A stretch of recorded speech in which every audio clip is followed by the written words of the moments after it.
ఇప్పుడు world trade organisation WTO గురించి ఒకసారి చూద్దాం. హద్దులు లేని ఆర్థిక వృద్ధికి అద్భుత వేదిక ఏదంటే ఈ వరల్డ్ ట్రేడ్ ఆర్గనైజేషన్ అనమాట. ఈ WTO అంటారు. అంతర్జాతీయ వ్యాపారాన్ని సులభతరం చేసేందుకు ఏర్పాటైన అంతర్ ప్రభుత్వ సంస్థే WTO. ఇది WTO అనమాట. ప్రపంచ వాణిజ్యానికి ఉన్న అన్ని రకాల అడ్డంకులు తొలగిస్తూ దేశాలన్నీ అభివృద్ధి పదంలో పయనించే విధంగా చేస్తున్న అత్యున్నత వేదికే WTO. వస్తు సేవల వినియోగానికి విదేశీ పెట్టుబడులకు హద్దులు చెరిపివేసి పోటీ వాతావరణం పెంపొందించి WTO వ్యవస్థాపక సభ్య దేశాలలో ఒకటిగా మన భారతదేశం ఉందన్నమాట. క్రియాశీల భాగస్వామిగా ఉన్న భారత్పై దీని ప్రభావం చాలా ఉంది. ఆర్థిక సంవత్సరం అనంతరం దేశంలో స్థిరమైన ప్రగతి సాధించడంలో ఈ సంస్థ సహాయపడింది WTO. ఈ నేపథ్యంలో WTO ఒక అవసరం కూడా ఉంది. విషయాల గురించి మనం అందరికి తెలియాలన్నమాట. భారత్ పోషిస్తున్న పాత్రతో పాటు సంబంధిత నిబంధనలు దేశంపై చూపుతున్న అనుకూల ప్రతికూల ప్రభావాలు, వాటిపై స్థానికంగా ప్రభుత్వం ఆందోళన గురించి కూడా మనం ఈ వీడియోలో డిస్కస్ చేద్దాం. ఈ వీడియో కొంచెం పెద్దగా ఉన్నా సరే మనం ఈ విషయంలో తెలుసుకుందాం. ప్రపంచ వాణిజ్య సంస్థ ఈ WTO దేశాల మధ్య వ్యాపారం నియంత్రించే సులభతరం చేసే అంతర్ సంస్థ కదా. ప్రపంచ సౌకర్యవంతమైన విధానంగా మార్చి ఓ మూల స్తంభం అనమాట ఈ WTO. స్వేచ్ఛాయుత న్యాయమైన వాణిజ్యాన్ని ప్రోత్సహిస్తూ సంబంధిత వివాదాలను పరిష్కరిస్తూ అభివృద్ధి తోడ్పడుతుంది WTO. ప్రపంచ వ్యాపారము, విదేశీ పెట్టుబడి, మేధో సంపత్తి హక్కుల పరిరక్షణలో WTO కీలక పాత్ర పోషిస్తుందన్నమాట. 1990 మారిషస్ ఒప్పందం ప్రకారం 1990 జనవరి 1 WTO అధికారికంగా ఏర్పడిందన్నమాట. 1994లో ఇది మారిషస్లో ఒప్పందం జరిగింది. ఆ తర్వాత 1995 జనవరి 1న ఈ WTO అనేది అధికారంగా ఏర్పడిందన్నమాట. దీని గురించి విశ్లేషణ గురించి మనం చెప్పడానికి అందరికీ తెలియాలని మన IDF అందరికీ పెద్ద పాలిటిక్స్ కదా మన IDF ఛానల్లో, అందుకని అన్ని విషయాలు చెప్తున్నమాట.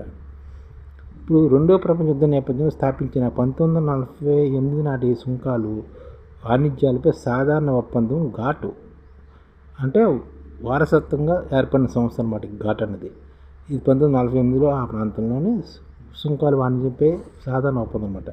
దానికి ప్రత్యామ్నాయంగా ఇది 1995 జనవరి 1 ఏర్పడింది అన్నమాట.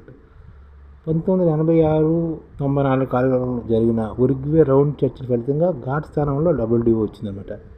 ఇది శాశ్వత ప్రాతిపదికన ఏర్పడిన ప్రపంచంలో అతిపెద్ద అంతర్జాతీయ ఆర్థిక వ్యవస్థ అనమాట. ఈ WTO అనేది ప్రధాన కానీ జెనీవాలో ఉందన్నమాట.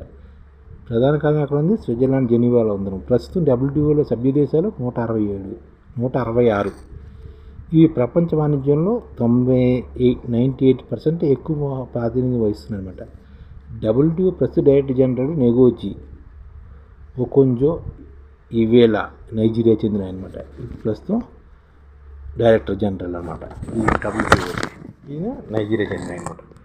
ఇప్పుడు 1994 ఉరుగ్వే రౌండ్ చర్చలు పూర్తయిన తర్వాత భారతదేశం WTO ప్రాథమిక సభ్య దేశాల ఒప్పందంపై సంతకాలు చేసి వ్యవస్థాపక సభ్య దేశంగా మారిందనమాట. దీనికి బుద్ధిన ఘాట్ 23 సభ్య దేశాల్లోనూ భారత్ ఉంది. ఇంతకుముందు ఘాట్ ఉండేది కదా, అందులో కూడా 23 సభ్య దేశాలు ఉండేవి, అందులో కూడా భారత్ ఉంది. అలాగే WTOలో వ్యాపార సంబంధం మేధో సంపత్తి హక్కుల ఒప్పందం ఈ ట్రిప్స్కి అనుగుణంగా భారతదేశం 2005 జనవరి 1వ తేదీన పేటెంట్ చట్టాన్ని ప్రవేశపెట్టి ప్రోడక్ట్ పేటెంట్ విధానం కూడా తీసుకొచ్చింది. ఈ ట్రిప్స్ అమలు విషయంలో భారత్ 10 సంవత్సరాల మినహాయింపు కూడా లభించింది అనమాట. ట్రిప్స్ ఒప్పందంలో భాగంగా 1999లో మౌలిక గుర్తింపు GI పొంది ఉత్పత్తి విషయాలను కూడా భారత్ తయారు చేస్తామన్నమాట. ఇంత జాబితా కూడా మనం తయారు చేసుకున్నాం. సాంప్రదాయక భౌగోళికంగా ఒక ప్రాంతానికి ప్రత్యేక ఉత్పత్తులను ఈ GI జాబితాలో చేస్తామన్నమాట. ఉదాహరణకు డార్జిలింగ్ టీ, మలబార్ మిరియాలు, బెంగళూరు బ్లూ ద్రాక్ష లాంటి వ్యవసాయక ఉత్పత్తులు, పోచంపల్లి ఎక్కత్తు, కాంచీపురం పట్టుచీర లాంటి తయారీ వస్తువులు కూడా ఉంటాయన్నమాట. WTOలోని వ్యాపార సంబంధ పెట్టుబడుల ఒప్పందం ఈ ట్రిప్స్ ప్రకారం సభ్య దేశాలు దేశీయ పెట్టుబడులకు విదేశీ పెట్టుబడులకు మధ్య ఎలాంటి వ్యవస్థ చూపకూడదన్నమాట. ప్రతి దేశం ఇతర దేశాల్లో పెట్టుబడులు పెట్టుకోవచ్చు. WTOలోని గాట్స్ ఒప్పందం సేవా రంగానికి సంబంధించింది. దీని ప్రకారం 33 రకాల కార్యకలాపాల విదేశీ నిర్వాహకులకు భారతదేశం అనుమతి ఇచ్చిందన్నమాట.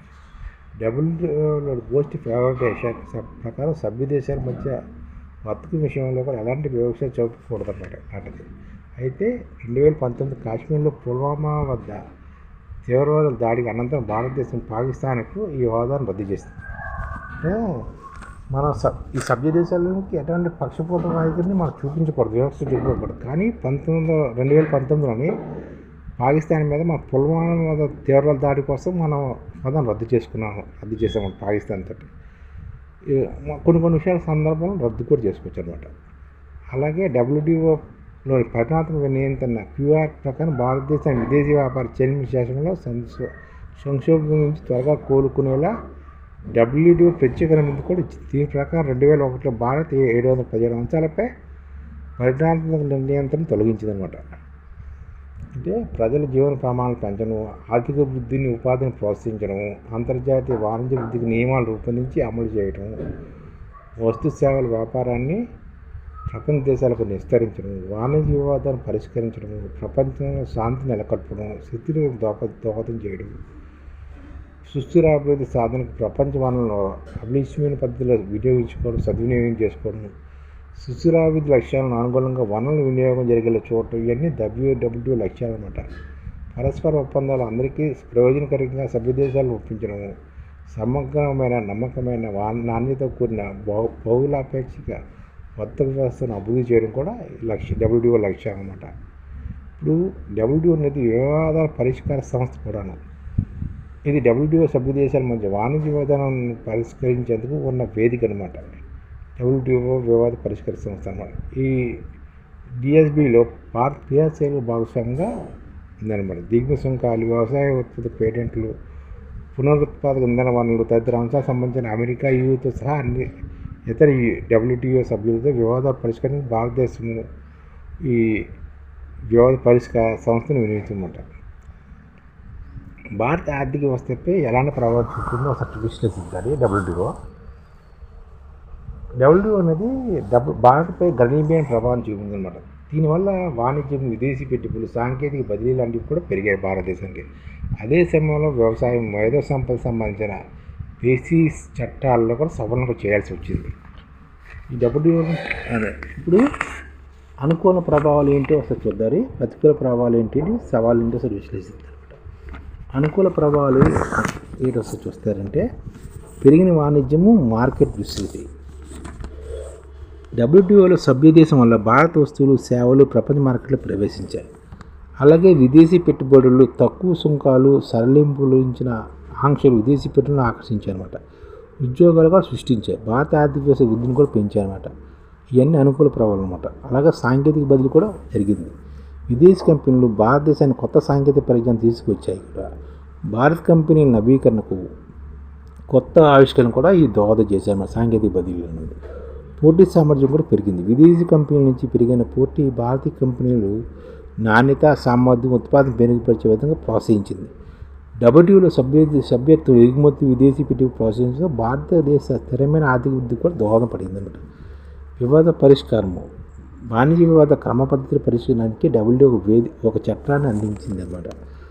అలాగే ఇవన్నీ అనుకూల ప్రభావాలు అన్నమాట. ఇప్పుడు ప్రతికూల ప్రభావాలు, సవాళ్ళు ఏంటో చూద్దాం.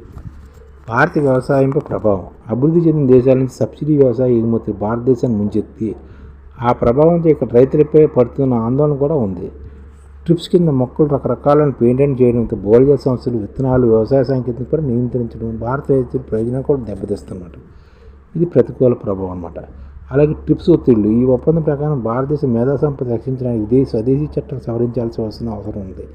ఈ ప్రభావం ఫార్మా, బయోటెక్నాలజీ పరిశ్రమపై పడుతుందన్నమాట. పారదర్శక లేకపోవడం. డబ్ల్యూటీఓ నియమాల్లో పారదర్శక లేదని అభివృద్ధి చెందిన దేశాలు అధిక ప్రభావం చూపుతున్నాయని వాదన కూడా ఉంది. ఈ రాయితీలు, వ్యవసాయ రాయితీపై డబ్ల్యూటీఓ నియమాల విషయంలో భారతదేశం సవాళ్ళు ఎదుర్కొంటుంది. ఈ పరిస్థితి దేశ రైతులు ప్రభుత్వం ఇచ్చే రాయితీలు, ఇతర రకాల పద్ధతులు లాంటి వాటిపై ప్రభావితం చేస్తుందని మేధావులు అంటున్నారు అనమాట.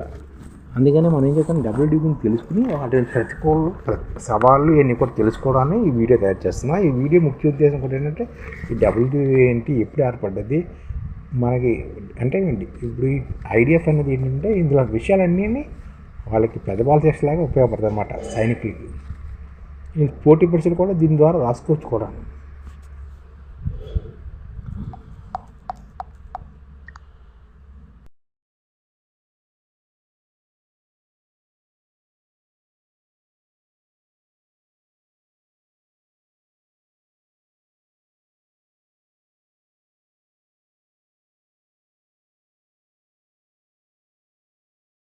ఈ ఛానల్ ముఖ్య ఉద్దేశం ఏంటంటే మన తెలుగు రాష్ట్రాల్లో 1 కోటి మందికి సంఘటిత రంగాల్లో ఏ విధంగా ఉద్యోగాలు ఇవ్వవచ్చు, కనీస నెల జీతం 30,000 వరకు ఏ విధంగా ఇవ్వవచ్చు, ఏ విధంగా చేస్తే ఉద్యోగాలు సృష్టించబడతాయో వివరిస్తూ ఈ ఛానల్ వీడియోలు వస్తాయి. అలాంటి వీడియోలు మీకు కావాలంటే మన ఐడిఎఫ్ భాస్కర్ ఛానల్ని సబ్స్క్రైబ్ చేసుకోండి. ఐడిఎఫ్ అంటే ఇండియన్ డెవలప్మెంట్ ఫోర్స్. ఈ వీడియోలు చూసిన తర్వాత మీకు నచ్చితే లైక్ చేయండి, మీ ఫ్యామిలీ మెంబర్స్కి షేర్ చేయండి మరియు మీ ఫ్రెండ్స్కి షేర్ చేయండి. Thank you. నమస్కారం.